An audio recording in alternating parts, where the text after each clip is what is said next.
ஆண்டவர் இயேசு கிறிஸ்துவில் எனக்கு மிகவும் பிரியமான குமாரபாளையம் பங்கு மக்களே, அன்பார்ந்த பங்கு தந்தை மூத்த குரு பலவேந்திரம் அவர்களே, இணைந்து பலி நிறைவேற்றுகின்ற தந்தை ஸ்டீஃபன் சொரூபன், தந்தை ஆரோக்கியசாமி, தந்தை எட்வின் அவர்களே, எல்லா நம்பிக்கையாளர்களே, சேலம் மறை மாவட்டத்தின் அனைத்து இறை மக்களே, இந்த பெரிய வெள்ளிக்கிழமை இந்த குமாரபாளையம் பங்கு மக்கள் மட்டுமல்ல, உலகம் முழுவதும் நம் ஆண்டவருடைய இறப்பை நினைத்து ஒரு விதத்தில் துக்கம் அனுசரிக்கிறார்கள். இங்கிலீஷில் குட் ஃப்ரைடேன்னு சொல்கிறாங்க. நம்ம தமிழில் பெரிய வெள்ளி, புனித வெள்ளி அப்படின்னு சொல்கிறோம். குட் ஃப்ரைடேன்னா நல்ல வெள்ளியா அப்படின்னு ஒரு கேள்வி வருது. நல்ல வெள்ளி ஏனென்றால் உங்களுக்காகவும் எனக்காகவும் நம் ஆண்டவர் இயேசு சிலுவையிலே தம் உயிரை கையளித்தார். ஆகையினால நல்ல வெள்ளி. ஒரு சில ஆண்டுகளுக்கு முன் ஆயிரக்கணக்கான மக்களுக்கு இந்த பாஸ்கா சமயத்தில் வியாழன், வெள்ளி, சனி, ஞாயிறு 4 நாளும் வேளாங்கண்ணியில் நான் திருப்பலி நிறைவேற்றி அங்கே மறையுரை கொடுத்தேன் 1000வதற்கு முன்ன. அப்போ நான் இப்படி ஒரு தலைப்பு எடுத்துக்கொண்டேன். வியாழக்கிழமை லவ் இஸ் சர்வீஸ், அன்பு என்றால் பணிபுரிவது என்ற பாடம். வெள்ளிக்கிழமை லவ் இஸ் சாக்ரிஃபைஸ், அன்பு என்றால் தியாகம். வெள்ளிக்கிழமை. சனிக்கிழமை இரவு உயிர்ப்பு பெருவிழா, லவ் இஸ் விக்டரி, அன்பு என்றால் வெற்றி என்று தலைப்பு கொடுத்தேன். எத்தனையோ மக்கள், ஆயிரக்கணக்கான மக்கள் ஆண்டவருடைய வார்த்தையை கேட்டார்கள். இன்னைக்கு கூட அதை நான் யூடியூப்பில் திருப்பி போட்டிருக்கிறேன். வேளாங்கண்ணியில் நான் வைத்த அந்த மறையுரை. எத்தனையோ பேர் மொபைல்லாம் இப்படி புரட்டுறாங்க. இந்த அரசியல்வாதிங்க கண்டவங்க பேசுகிறதெல்லாம் பார்க்குறாங்க. நம்முடைய இறை வார்த்தையை பார்ப்பாங்களான்னு நான் ஆர்வத்தோடு ஏக்கத்தோடு காத்திருக்கிறேன். இறை வார்த்தை பரவ வேண்டும் என்று ஆசைப்பட்டு தான் நான் இன்றைக்கு உங்கள் மத்தியில் நிற்கிறேன். பிரியமானவர்களே, உங்களுடைய கடின உழைப்பை, உங்கள் நம்பிக்கையை, உங்கள் பணியை, உங்கள் தியாகத்தை ஆண்டவர் பாராட்டுகிறார். என்னுடைய ஆசையெல்லாம் உங்கள் எல்லாருக்கும் வெற்றியை தர வேண்டும். பிள்ளைகள் தேர்வு எழுதியிருக்கிறார்கள். இன்னும் சில பேர் இன்னும் சில தேர்வுகள் எழுதப் போகிறார்கள். நம்முடைய பிள்ளைகள் எல்லாம் நன்றாக படித்து வெற்றி பெற்று ஒளிமயமான ஒரு வாழ்க்கையை அமைத்து கொள்ள வேண்டும் என்று நான் ஆசைப்படுகிறேன். அவர்களுக்காக நான் வேண்டிக் கொள்கிறேன். இங்கே கடின உழைப்ப குமாரபாளையம் மக்கள், சடையம்பாளையம் மக்கள், நம்முடைய மக்கள் பல்வேறு தொழில்கள், வியாபாரங்கள், வேறு சில பணிகள் எல்லாம் செய்கிறார்கள். ஆண்டவரே, இவர்களுடைய உழைப்பின் முயற்சிகளை ஆசீர்வதியும் என்று நான் சேலத்திலே தங்கியிருந்தாலும் உங்களுக்காக வேண்டிக் கொள்கிறேன். உங்களோடு உடன் இருக்கிறேன், உங்கள் ஆயர் என்கிற முறையில். அதில் சந்தேகமே வேண்டாம். பிரியமானவர்களே, இன்றைக்கு முக்கியமாக ஒரு விதத்தில் சாவு வீடு, நம்முடைய வீடு, துக்கம் அனுசரிக்கிறோம். ஆகையினால்தான் இந்த பீடத்தில் இப்போ துணியே போட்டுல்ல, வெறுமையாக இருக்குது. ஆகையினால்தான் வந்த உடனே எல்லாருமே நெடுஞ்சான்கடையாக விழுந்து துக்கம் அனுசரிக்கிற மாதிரி படுக்கணும், இடம் இல்லைன்னு சொல்லிட்டு நான் ஃபாதருங்கிட்ட சொன்னேன், நீங்களாம் பின்னாடி இருங்க, நான் மட்டும் குப்புற விழுந்து வணங்கி துக்கத்தை தெரிவிக்கிறேன் என்று சொன்னேன். நான் அணிந்திருக்கிற இந்த சிவப்பு அங்கி இந்த இரத்தத்தை, ஆண்டவர் சிந்திய இரத்தத்தை குறிப்பிடுகின்றது. இன்னொரு பக்கம் இன்றைக்கு ஏற்கனவே உங்களுக்கு தெரிந்தது போல மணியே ஒலிப்பதில்லை. நாளைக்கு ராத்திரி தான் மணி ஒலிக்கும் வேறு. இன்னொரு பக்கம் இன்னைக்கு மட்டும் பூசையே இல்லை. இந்த வெள்ளிக்கிழமை வெறும் திருவழிபாடு தானே தவிர இது பூசை கிடையாது, திருப்பலி பூசை கிடையாது, வழிபாடு தான். துயருற்று இருக்கிற திருச்சபை ஆறுதல் பெற, சக்தி பெற, நேற்று அர்ப்பணமாக்கப்பட்ட, வசீகரம் செய்யப்பட்ட நற்கருணை நமக்கு இன்றைக்கு நற்கருணை மட்டும் கடைசியிலே வழங்கப்பட இருக்கிறது. இன்னைக்கு புதிதாக அப்பம் கொண்டு பரிசுத்த ஆவியின் ஜெபம், கான்சக்ரேஷன் வேர்ட்ஸ், அர்ப்பண வார்த்தைகள் சொல்லி பூசை இன்றைக்கு நடப்பதில்லை. இந்த அளவுக்கு துயரம். எதற்காக? நாம் எல்லாரும் நினைத்து பார்க்க வேண்டும், நம் ஆண்டவர் எந்த அளவுக்கு நமக்காக வேதனைப்பட்டார் என்று. முதல் காட்சி கெத்செமனி தோட்டம். நேற்று ராப்போசனம் முடிந்த பிறகு ஆண்டவர் கெத்செமனி தோட்டத்துக்கு போனது. சீடர்களிடம் என்ன சொன்னார் உங்களுக்கு தெரியும். என் ஆன்மா சாவுக்கு ஏதுவான வருத்தம் இருக்கிறது, இங்கே தங்கி விழித்திருங்கள், ஜெபியுங்கள் அப்படின்னு கேட்டார். 3 பேரை கூட்டுக்கிட்டு போனார். ஆனால் அவங்க தூங்கிட்டாங்க. ஆண்டவர் வர இருப்பதை ஓரளவு ஊகித்து தெரிந்து கொள்ள முடிந்தது. எல்லாம் பொறாமப்படுறாங்க, எப்போ சாகடிக்கலான்னு நினைக்கிறாங்க இவங்கெல்லாம் அப்படின்னு சொல்லி ஆண்டவர் பயப்படுகிறார். எந்த அளவுக்குன்னா லூக்கா சொல்கிறாரு, அவர் சாதாரணமாக வேர்க்கலை, வேர்த்ததே ரத்தமாக வடிஞ்சு தான் பாருங்களேன். அப்படின்னா எவ்வளோ பயமாக இருந்திருக்கும் சாவை நினைத்து. ஒரு பக்கம் தந்தையினுடைய விருப்பத்தை நிறைவேற்ற வேண்டாம், இன்னொரு பக்கம் அவரால் பயன் பெற்றவர்களின் நன்றி கெட்டத்தனம்.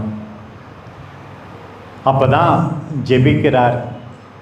என்ன தந்தையே, கூடுமானால் இந்த துன்ப கலம் என்னை விட்டு அகலட்டும். ஆண்டவர் நம் மீது அன்பு கொண்டிருந்தார், இருந்தாலும் பயமா இருக்கு. பிள்ளைகள் மீது பெற்றோர்களுக்கு அன்பா இருக்கு, இருந்தாலும் பயமா இருக்கு. கணவரை பற்றி பயம், நோயுற்றோரை பற்றி பயம், பிள்ளைகளை பற்றி பயம். நம்முடைய பயத்தை எல்லாம் ஆண்டவர் புரிந்து கொள்கிறார். பிரியமானவர்களே, அன்பார்ந்த குமாரபாளையம் மக்களே, பயமா இருக்கா? கெத்செமனி தோட்டத்திலே பயப்பட்ட ஆண்டவரை நினைத்து பாருங்கள். கடைசியில் ஆண்டவர் என்ன சொல்றார் தெரியுமா? ஆயினும் ஏன் விருப்பம் இல்லை, ஏன் இஷ்டம்னு பார்த்தா இந்த நேரத்தில் சிலுவையிலிருந்து என்னை காப்பாத்து, ஆனாலும் உன்னுடைய விருப்பம் நிறைவேறட்டும். இப்படித்தான் நம்முடைய ஆண்டவர் அன்றைக்கு மன்றாடினார் பாருங்க. திருப்பி சீடர்களை பார்த்தா ஆண்களாம் தூங்கிட்டு இருக்கான். 1 மணி நேரம் என் கூட வீழ்ச்சிருக்க முடியாதா கேட்கிறார். திருப்பி தந்தையிடம் போய் அதே வார்த்தையை சொல்லி ஜெபிக்கிறார். திருப்பி சீடர்கள்ட்ட வரார். தந்தையிடமிருந்து சீடர்களிடம், சீடர்களிடமிருந்து தந்தையிடம். ஆண்டவருடைய வேதனை நினைத்து பாருங்கள். 3 முறை அப்படி ஜெபிக்கிறாராம் பாருங்கள். கெத்செமனி தோட்டம், ஆண்டவர் நமக்கு கற்றுக் கொடுத்த கர்த்த கற்பித்த ஜெபம் கெத்செமனி தோட்ட ஜெபம் தான். உம்முடைய விருப்பம் நிறைவேறுக. அன்னைக்கு அதை சொல்லி தான் ஜெபித்தார். இது சாதாரண ஜெபம் நம்ம நினைப்போம். ஆண்டவரே, ஏன் விருப்பம் இல்லை, ஏன் விருப்பம் சினிமா பார்க்கறது, ஏன் விருப்பம் மொபைலில் இருக்க ஷார்ட்ஸ் எல்லாம் பார்க்கறது, ஏன் விருப்பம் குடிக்கிறது. இன்னைக்கு என்ன சொல்லணும் நம்ம எல்லாரும்? ஆண்டவரே, ஏன் விருப்பம் அது? என் பிள்ளையை காப்பாற்றணும், மனைவியை சந்தோஷமாக வச்சிருக்கணும், நோயுற்றவர் என் குடும்பத்தில் இருக்காங்க, உம்முடைய விருப்பம் ஆண்டவரே, பொறுப்போடு இருப்பேன் ஆண்டவரே என்று ஆண்டவருடைய விருப்பத்தை நிறைவேற்ற வேண்டும். இன்னைக்கு யோவான் நற்செய்தி தான் பெரிய வெள்ளிக்கிழமை.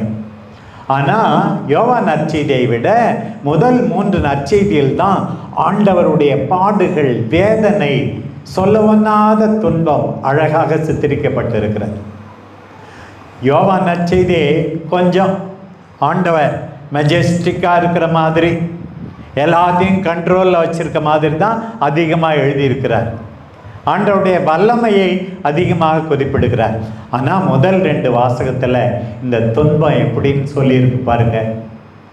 இந்த வாரம் முழுசும் எசையா நூலிலிருந்து 3 நாள் ஏற்கனவே முதல் வாசகம் துன்புறும் ஊழியனின் வாசகம். எப்படி இந்த ஊழியன் துன்புறுகிறார் என்று. இன்றைக்கு 4வது நாளாக எசையா நூலிலிருந்து முதல் வாசகம். நம் காயங்களுக்காக நொறுக்கப்பட்டார்.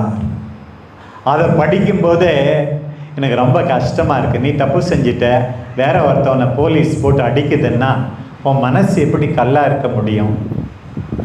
அதே போலத்தான் நம் காயங்களுக்காக நொறுக்கப்பட்டார். எனக்கு மேக்சிமிலியன் கோல்பே என்ற போலந்து நாட்டு குருவானவர் ஞாபகத்துக்கு வரார்.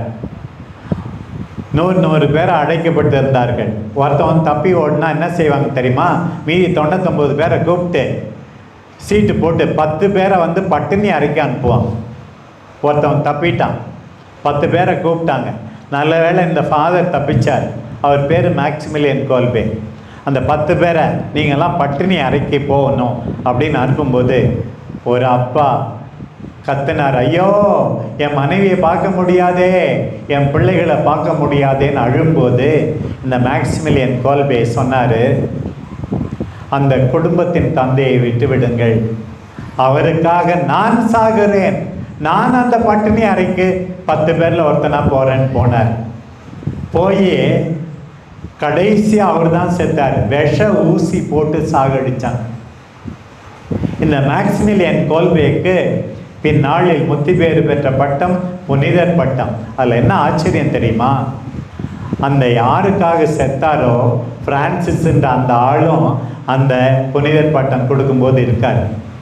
இந்த மேக்சிமிலியன் கோல்பே என்ற குருவானவரும் அங்கே இருக்கார். அப்போ பாருங்க, இந்த அப்பா அம்மா இந்த பிரான்சிஸை பார்த்த உடனே என் பிள்ளை சாமியார் செத்துட்டாரே உனக்காக, இவன் வந்து உங்க பிள்ளை மட்டும் உங்க மகன் சாமியாரு எனக்காக சாகல்னா நான் என் பொண்டாட்டியை பார்த்துருக்க முடியாது, பிள்ளைங்களை பார்த்துருக்க முடியாது. இந்த முதல் வாசகம் சொல்லுகிறது, நம் பாவங்களுக்காக நொறுக்கப்பட்டார்.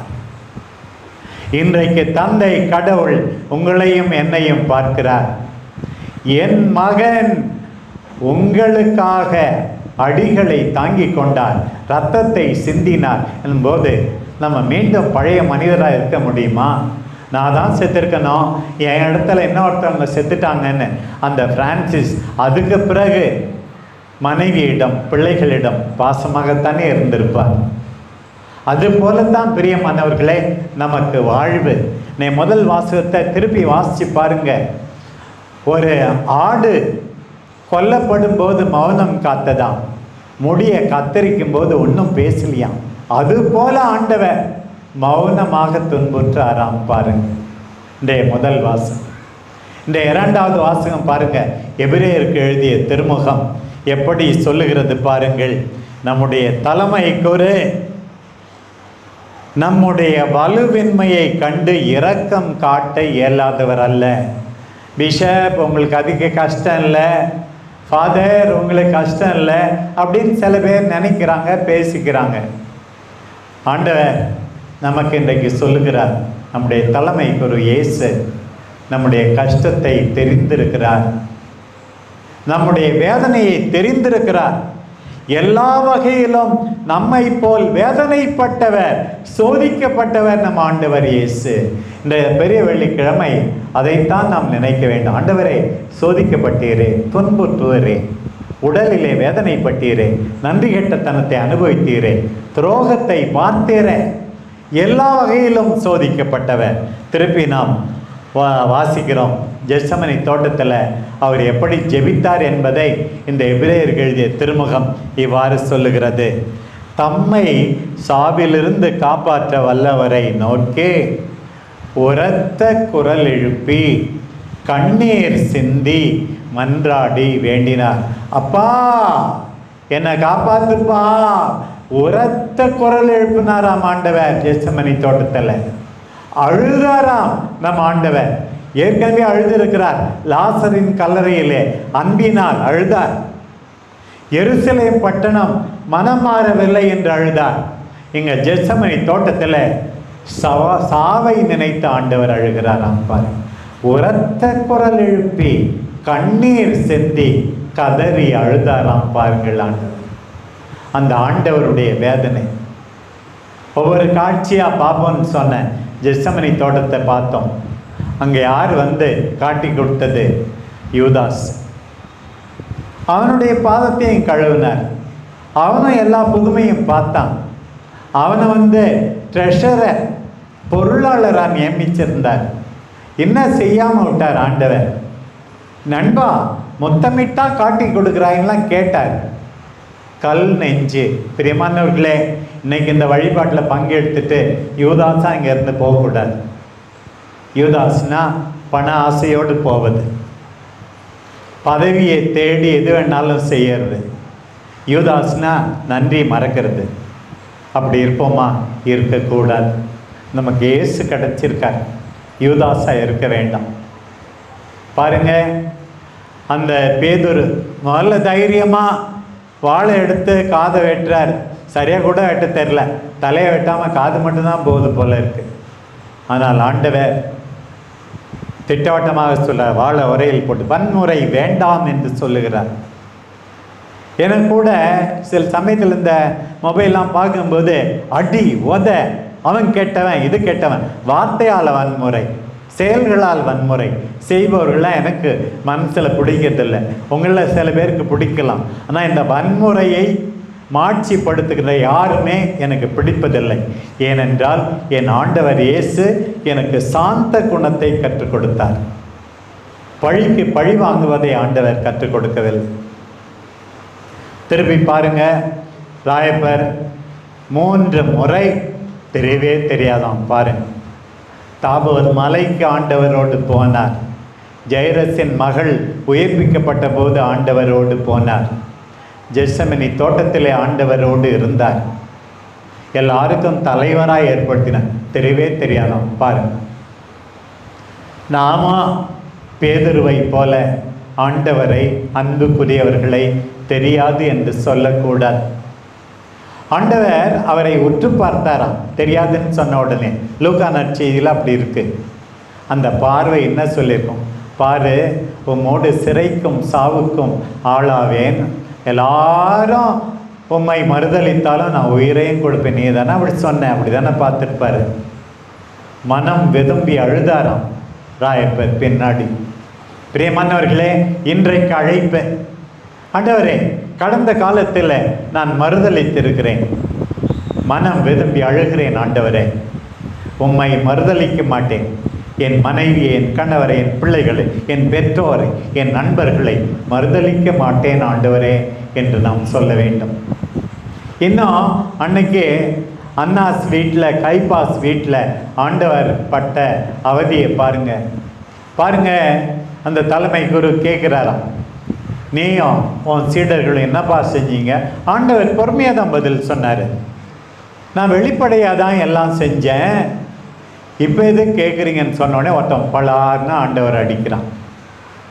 அப்போ ஆண்டவர் யோவான் நற்செய்திப்படி துணிச்சலாக கேட்குறார், நான் செஞ்சது தப்புன்னா எது தப்புன்னு காட்டு, செய்தது சரின்னா ஏன் என்னை அடிக்கிற அப்படின்னு கேட்டார். இன்னும் பல்வேறு சித்திரவதை, ராத்திரி தூங்க விடலை அவரை.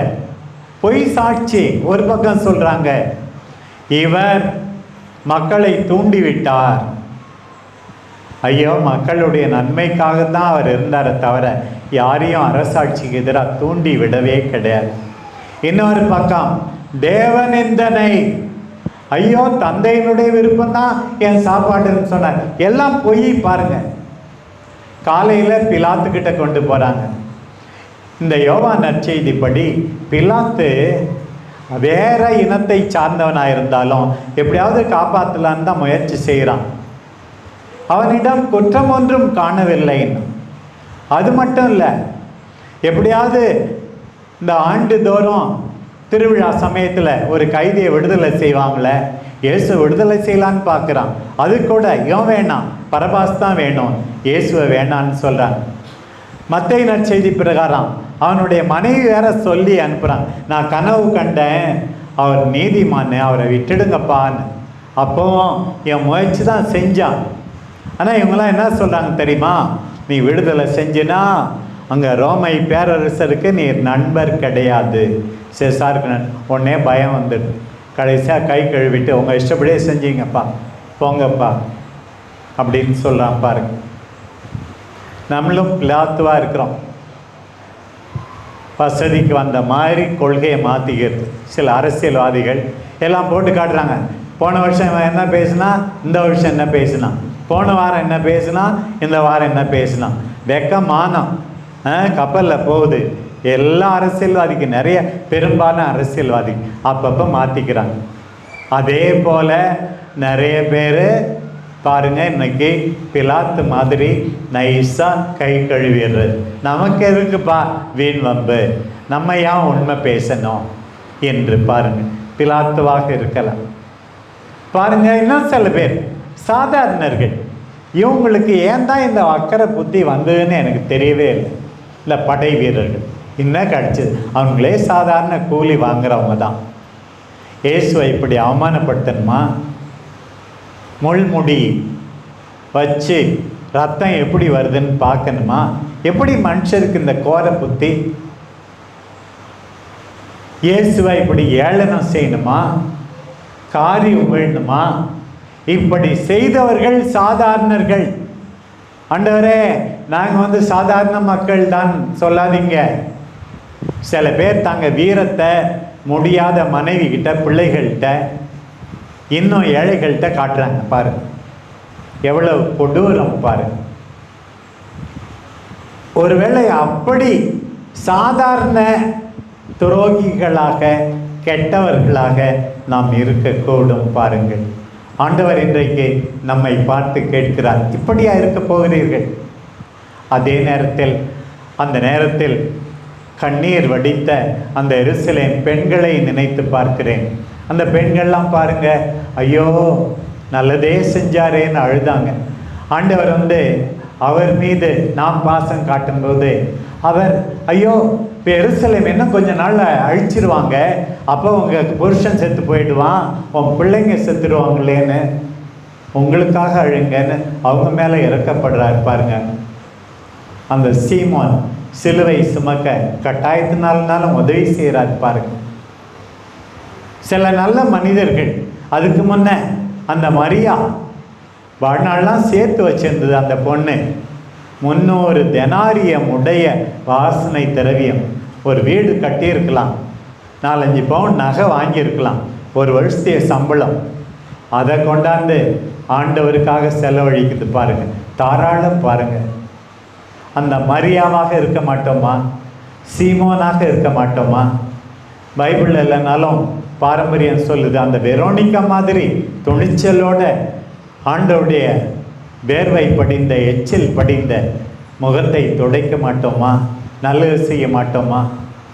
அந்த நல்ல கள்ளன், ஆண்டவரே என் மேல் இரக்கமாயிரும் மன்னிப்பு கேட்டானே, இவ்வளோ நாள் ஏதோ வாழ்ந்துட்டேன்பா, இன்னைக்கு நம்முடைய ஆயருங்க வந்தார், இனிமே என்னுடைய வாழ்க்கையே மாறிச்சு. வாழ்நாள்லாம் திருடினவன் அன்னைக்கு சிலுவையிலிருந்து மோட்சத்தையும் திருடினான். ஏன்னா மன்னிப்பு கேட்டான். அவனை போல மாற மாட்டோமா? அந்த செந்தூரியன், 100 தலைவன், வேற இனத்தான், எல்லாம் நடந்ததெல்லாம் பார்த்தான். நிலம் நடுங்குது, ஆலயத்தின் திரை கிழியுது. இந்த மனுஷன் உண்மையாகவே கடவுளுடைய மகன் அப்படின்னு சொன்னான். லூக்கா நற்செய்திப்படி அன்னைக்கு பெண்கள்லாம் மாரில் அடிச்சுக்கிட்டு வீட்டுக்கு போனாங்களாம், அழுதுகிட்டேன். அப்படின்னா என்ன அர்த்தம் தெரியுமா? ஏன் லூக்கா அப்படி எழுதினார் தெரியுமா? ஆண்டவருடைய சாவை பார்க்கிறீர்களே, தியானிக்கிறீர்களே, அடிச்சுக்கிட்டு அழுது மனம் மாறி, ஐயோ என் பிள்ளைக்கு, என் மனைவிக்கு, என் கணவருக்கு, என் உடன் பிறந்தவருக்கு துரோகம் செய்தேன் என்று அழுது கொண்டு வீட்டுக்கு போய், யாரும் அழாத விதத்திலே உன் வாழ்க்கையை அமைத்து கொள்ள வேண்டும் என்று ஆண்டவர் சொல்வதாக உணர்கிறேன். பிரியமானவர்களே, இன்னும் கொஞ்ச நேரத்தில் உங்களுக்காக, எனக்காக உயிரை கொடுத்த ஆண்டவரை, அந்த திருச்சிலுவையை ஆராதிக்க இருக்கிறோம். நம்முடைய உதடு மட்டும் அவரை வணங்கினால் போதாது, நம் இதயம் வணங்க வேண்டும். நமக்காக உயிரை கொடுத்தார், நம் குடும்பத்தாருக்காக, நம்மை சார்ந்தவர்களுக்காக, ஏழை எளியவர்களுக்காக உயிரை கொடுக்க வேண்டும். அப்போதுதான் அது உண்மையான ஆராதனை. நாம் எல்லாரும் மாறுவோம். கடந்த காலம் புதைக்கப்படட்டும். ஆண்டவர் தூய்மையாக்குகிறார். இன்றைய வழிபாட்டால் உங்களை புனிதப்படுத்துகிறார். புது வாழ்வு தொடங்குங்கள். உங்கள் எண்ணத்தால், உங்கள் செயல்பாடுகளால், உங்கள் வார்த்தைகளால் யாரையும் காயப்படுத்தாதீர்கள். ஆண்டவர் நமக்காக காயப்பட்டது போதும். நாம் மற்றவர்களுக்காக காயப்படுவோம். யாரையும் துன்புறுத்த வேண்டாம். எல்லாரையும் மகிழ்விப்போம். அதுதான் நம்முடைய பாடுகளின் கொண்டாட்டத்தின் நிறைவு. அன்பு தாய் அன்னை கன்னிமரியா நம் எல்லாருக்காகவும் பரிந்து பேசுவாராக. இந்த ஜெபமாலை அன்னை நம்முடைய பாதுகாவலி நமக்கு புது வாழ்வை பெற்று தருவாராக. ஆமேன்.